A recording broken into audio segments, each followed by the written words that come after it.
আলহামদুলিল্লাহ, আসসালামু আলাইকুম ওয়া রাহমাতুল্লাহ। প্রিয় উদ্যোক্তা ও খামারি ভাই ও বোনেরা, আশা করি আল্লাহর মেহেরবানিতে আপনারা সবাই ভালো আছেন।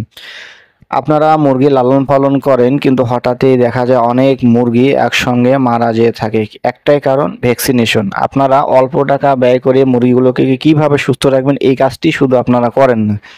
আপনারা বাজারে যদি 200 থেকে 150 টাকা খরচ করেন, আর যদি আপনারা প্রাণী সম্পদ অধিদপ্তরে 30 থেকে 40 টাকা সরকারি ভ্যাট বা ট্যাক্স অনুযায়ী যদি টাকা দিয়ে থাকেন, তাহলে আশা করা যায় আপনারা 100 থেকে 1000 মুরগির ভ্যাকসিন পেয়ে যাবেন। তো বন্ধুরা, আপনারা যদি এই অল্প টাকা ব্যয় করেন, ইনশাল্লাহ আপনাদের মুরগিগুলো আপনাদের সারা জীবন সুস্থ থাকবে। আর এরপরও যদি আপনাদের খামারে যদি কোনো প্রাদুর্ভাব হয়ে যায় কোনো রোগের, ইনশাল্লাহ আশা করা যায় আপনারা সেই পরিমাণ ক্ষতিগ্রস্ত হবেন না যে পরিমাণ ক্ষতিগ্রস্ত হলে আপনারা একদম মাঠে পড়ে যাবেন। তাই বন্ধুরা, আপনারা গাফলতি না করে, অলসতা না করে অবশ্যই মুরগির খামারে ভ্যাকসিনগুলো কমপ্লিট করে নেবেন এবং পাশাপাশি বায়োসিকিউরিটিগুলোকে ঠিক রাখবেন। তো বন্ধুরা, আজকে আমি আপনাদেরকে বলে দিচ্ছি দেশি মুরগি, ফার্মি মুরগি, সোনালী মুরগি, লেয়ার মুরগি এবং ব্রয়লার মুরগির ভ্যাকসিনের তালিকা সমূহ। এই তালিকার নিয়ম অনুযায়ী আপনারা যদি মুরগির ভ্যাকসিনগুলো মুরগিকে সম্পূর্ণরূপে কমপ্লিট করতে পারেন, ইনশাল্লাহ আশা করা যায় মৃত্যু অবধি আপনাদের মুরগিগুলো সুস্থ থাকবে। প্রথমে ভ্যাকসিন, এরপরে আপনারা আল্লাহর প্রতি ভরসা করবেন। তো বন্ধুরা, যাই হোক, অনেক কথা বললাম, আপনারা একটু মনোযোগ দিয়ে শুরু করেন। প্রথম দিন থেকে শেষ দিন পর্যন্ত আপনারা কি কি ভ্যাকসিন দেবেন আমি বিস্তারিত আলোচনা করতেছি। প্রথম দিন আপনারা ভ্যাকসিন দিবেন মারেক্স, ঘাড়ের চামড়ার নিচে, অথবা যদি পারেন এটি আপনারা মুরগির চোখে 1 ফোঁটা করে দিয়ে দিবেন। এরপর পঞ্চম দিন আপনারা রানীক্ষেতের যে ভ্যাকসিন আছে এটি দিবেন, BCRDB, বাচ্চার এক চোখে দিয়ে দেবেন। তবে একটু জিনিস মনে রাখবেন, সাধারণত ভ্যাকসিন দেওয়ার সময় আপনারা মনে রাখবেন আমরা বাচ্চার কোন চোখে ভ্যাকসিন দিচ্ছি, কারণ পরবর্তী সময় ওই চোখে না দেওয়াটাই উত্তম হবে। তাই আপনারা প্রথমে চেষ্টা করবেন প্রথম ভ্যাকসিন দেওয়ার সময় ডান দিক থেকেই শুরু করবেন, ডানে দিবেন। এরপরে আপনারা তৃতীয় ভ্যাকসিন অর্থাৎ 11 দিনের দিন আপনারা গাম্বরো দিয়ে দেবেন, চোখে 1 ফোঁটা করে। এরপর আপনারা 17তম দিন দিবেন আবারও গাম্বরো, চোখে 1 ফোঁটা করে, অর্থাৎ ডান চোখে দিলে পরবর্তী সময় আপনারা বাম চোখে দিয়ে দিবেন। এরপর দিবেন রানীক্ষেত 21 দিনের দিন, BCRDB, 1 চোখে, অর্থাৎ প্রথমে ডান চোখে দিয়ে দিলে পরবর্তীতে বাম চোখে দিয়ে দেবেন। 35 দিনের মাথায় আপনারা দিবেন ফাউল পক্স, অর্থাৎ যাকে বলে আমরা গুটি বসন্ত, এটি দিবেন আপনারা ডানার নিচে 1 ফোঁটা, মুরগির ডানার নিচে 1 ফোঁটা করে, অর্থাৎ আপনারা যখন সুচ ডানার নিচে দিবেন একটু খোঁচার মতো করে দিবেন, এতে ইনশাল্লাহ 1 ফোঁটা ঔষধ মুরগির শরীরে প্রবেশ করবে। এরপর 40তম দিনের দিন আপনারা কৃমিনাশক যে ডোজটি আছে এটি কমপ্লিট করে নেবেন। এরপর আপনারা আবারও 45 দিনের মাথায় ফাউল পক্স যেটি আছে এটি আপনারা ডানার নিচে 1 ফোঁটা করে দিয়ে দেবেন। আবারও 75 দিনের মাথায় আপনারা ফাউল পক্স যেটি আছে বুকের চামড়ার নিচে 1 ml করে পুশ করে দিবেন। যদি আপনাদের মুরগির সংখ্যা বেশি হয়ে থাকে তাহলে আপনারা অবশ্যই এই ওষুধগুলো খাদ্যের পানির সঙ্গে ব্যবহার করতে পারেন, ওরা খেয়ে নেবে। তবে এই ভ্যাকসিনগুলো দেওয়ার সময় 2টি সতর্কতা অবশ্যই অবলম্বন করবেন। প্রথমটি হলো, কখনোই আপনারা এই ভ্যাকসিনগুলো গরমের সময় করবেন না, অতিরিক্ত যখন গরম থাকবে দিনের বেলা কখনোই করবেন না। এটি চেষ্টা করবেন হয় সকালে সূর্য উদিত হওয়ার পূর্বেই, অথবা সন্ধ্যা যখন একটু নেমে আসবে মুরগির শেডে বাল্ব জ্বালিয়ে আপনারা এই ভ্যাকসিনগুলো কমপ্লিট করে নেবেন। এতে করে আপনাদের মুরগিগুলো সুস্থ থাকবে। অতিরিক্ত গরমের সময় কখনোই আপনারা মুরগিকে ভ্যাকসিন করবেন না, এতে ক্ষতি হওয়ার সম্ভাবনা বেশি থাকতে পারে। আর সতর্কতা হিসাবে আপনারা অবশ্যই ভ্যাকসিন যখন পরিবহন করবেন অবশ্যই বরফ পানির ভিতরে তাপমাত্রা যেন মাইনাস এর নিচে থাকে সেভাবে আপনারা ভ্যাকসিন পরিবহন করবেন, এবং হাতের স্পর্শ ছাড়াই ভ্যাকসিনগুলো দেওয়ার চেষ্টা করবেন। অবশ্যই হাতে একটা আপনারা হ্যান্ড গ্লোভস পরে নেবেন, কারণ আপনাদের হাতের বা শরীরে তাপমাত্রা পেলে ভ্যাকসিনগুলো অ্যাকশন কমে যায়। আর ভ্যাকসিন যখনই আপনারা পানিতে মিক্সড করবেন অবশ্যই খুব দ্রুত দেওয়ারই চেষ্টা করবেন।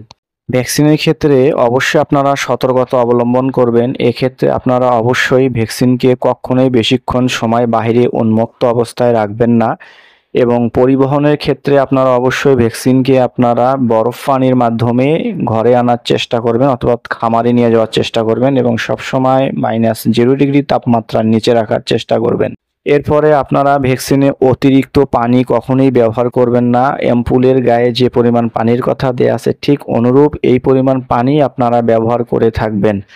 তবে সতর্কতার জন্য অবশ্যই আপনারা যদি পারেন, যদি আপনারা ডিস্টিল ওয়াটার না পেয়ে থাকেন সেক্ষেত্রে সাধারণত ডিস্টিল ওয়াটার দেওয়াই থাকে, তারপর যদি নষ্ট হয়ে যায় তখন আপনারা অবশ্যই পরিষ্কার পানি সংগ্রহ করে একে আপনারা আগে ফুটিয়ে নেবেন। ফুটান্ত পানি আগে নরমালে ঠান্ডা করে নেবেন, এরপর আপনারা ফ্রিজ করে আপনারা পানিটাকে স্বাভাবিক করে নিয়ে আপনারা এই পানিটি ব্যবহার করতে পারেন। তবে অবশ্যই ফ্রিজে যখন পানিটি রাখবেন পানিটি যেন একদম বরফ হয়ে না যায় সেদিকে অবশ্যই আপনারা খেয়াল রাখবেন। তো এভাবে আপনারা ভ্যাকসিন দেওয়ার সময় অবশ্যই সতর্কতা অবলম্বন করবেন এবং যখন আপনারা রানে, মাংসে অথবা ইনজেকশনের মাধ্যমে যখন ভ্যাকসিন পুশ করবেন, ভ্যাকসিন যেন অবশ্যই মাংস ভেদ করে হাড়ে যেন পৌঁছে না যায় এদিকে আপনারা সতর্কতা অবলম্বন করবেন। আর অবশ্যই ভ্যাকসিন পরিমাণে কখনোই বেশি দেবেন না। আর যখন পানিতে দিয়ে খাওয়াবেন, ভ্যাকসিন করবেন, সেক্ষেত্রে পানিটি আপনারা 1.5 থেকে 2 ঘন্টা পরে সরিয়ে নিয়ে পাত্রটি আবার পরিষ্কার করে আপনারা সেখানে রেখে দিবেন। এরপর আপনাদেরকে জানিয়ে দেবো ব্রয়লার মুরগির ভ্যাকসিনের তালিকা। ব্রয়লার মুরগি সাধারণত এদের অল্প আয়ু থাকে, 35 দিন থেকে 40 দিনের ভিতরে এদেরকে বিক্রয় করা হয়, তাই এদের ভ্যাকসিনের সংখ্যাও কম। সাধারণত 2টি ভ্যাকসিন করলে মুরগিগুলো সুস্থ সবল সুন্দর থাকে।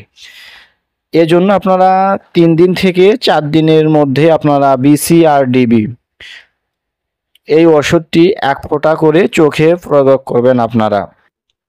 এবং 8ম দিনের দিন আপনারা গাম্বরো দেবেন 228E মুখে অথবা চোখে। মুখে দিলে অর্থাৎ আপনার খাদ্যের পানির সাথে মিক্সড করে খাওয়াতে পারেন, অথবা চোখে 1 ফোঁটা করে দিয়ে দেবেন। এরপর অনুরূপ 14 দিনের দিন আবারও আপনারা গাম্বরো 228E এই ভ্যাকসিনটি কমপ্লিট করে নেবেন।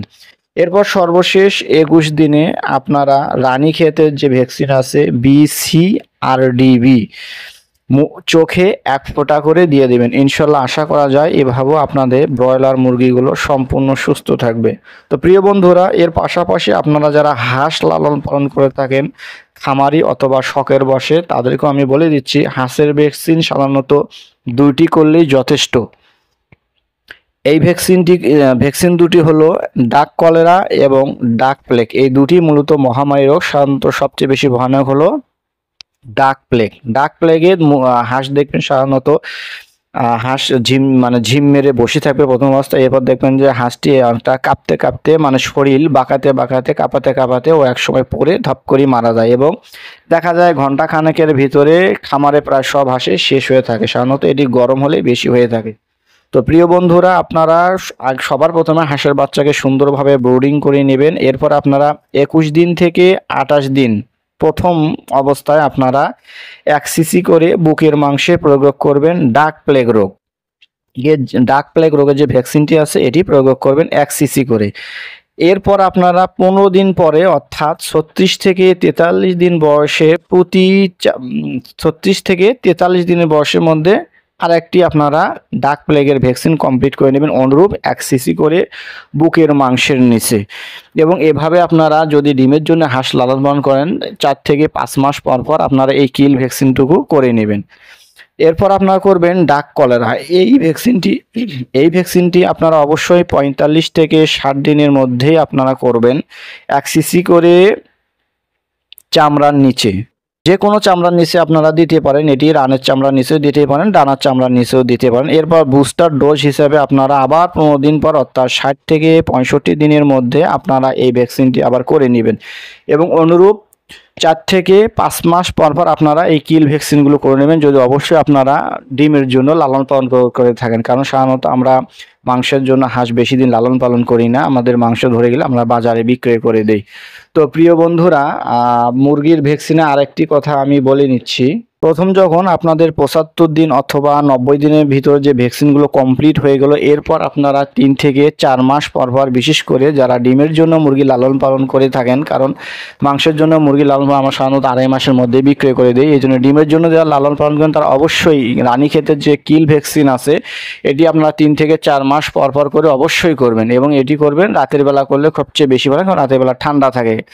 এই ভ্যাকসিনটি আপনারা রানের মাংসে 1 ml করে প্রত্যেকটা মুরগি রানের মাংসে দেবেন। এভাবে যদি আপনারা মুরগিগুলো বিক্রয় বন্ধ করেন, ইনশাল্লাহ আশা করা যায় প্রত্যেকটি হাঁস মুরগি আপনাদের সুস্থ থাকবে। তো প্রিয় বন্ধুরা, সর্বশেষ আরেকটি কথা, কৃত্রিম যে চিকিৎসা আছে এটির পরে আপনারা ন্যাচারালি অর্থাৎ প্রাকৃতিকভাবে যেভাবে ভ্যাকসিন না করে মুরগিকে সুস্থ রাখবেন, ডিমের হোক বা মাংসের হোক, সেটি হলো আপনারা বায়ো সিকিউরিটিকে সবচেয়ে সুন্দর রাখবেন। প্রত্যেক সপ্তাহে পটাশ পানি দিয়ে আপনারা শেড স্প্রে করবেন এবং মাসে একবার করে পূর্ণ এক সপ্তাহ সকালে এবং বিকালে দুবেলা করে 1 টেবিল চা চামচ কাঁচা হলুদের রস সুন্দর করে পানির সঙ্গে মিক্সড করে আপনারা হাঁস অথবা মুরগিকে খাওয়াই দেবেন। ইনশাল্লাহ আশা করা যায় আপনাদের ভ্যাকসিনের পাশাপাশি যদি ভ্যাকসিন নাও করেন আপনাদের প্রত্যেকটা প্রাণীই বেঁচে যাবে। পোলট্রি সেক্টর অথবা হাঁসের যে সেক্টরটি আছে সমন্বিত খামারে, সবগুলো মুরগি হাঁসে আপনাদের বেঁচে যাবে। তো প্রিয় বন্ধুরা, এভাবে যদি আপনারা এই তালিকাগুলো অনুযায়ী আপনারা যদি ভ্যাকসিন কমপ্লিট করে নিতে পারেন, ইনশাল্লাহ আসলে আপনাদের খামারে দ্রুত উন্নতি হবে। তবে আমি আশা করব অবশ্যই আপনারা কিছু পয়সা ব্যয় করে এই ভ্যাকসিনগুলো সম্পূর্ণ কমপ্লিট করে নেবেন এবং যদি পারেন প্রাণী সম্পদ অধিদপ্তরকে আপনারা একটি ট্রেনিং করে নেবেন। এতে করে আপনারা যেমন শিখতে পাবেন, তেমনি প্রাণী সম্পদ অধিদপ্তর থেকে আপনারা অনেক সুযোগ সুবিধা পাবেন, যা আপনাদের পরবর্তী খামারি জীবনে লাভবান হতে সাহায্য করবে। আল্লাহ আপনাদের খামারে বরকত দান করুক, আমিন।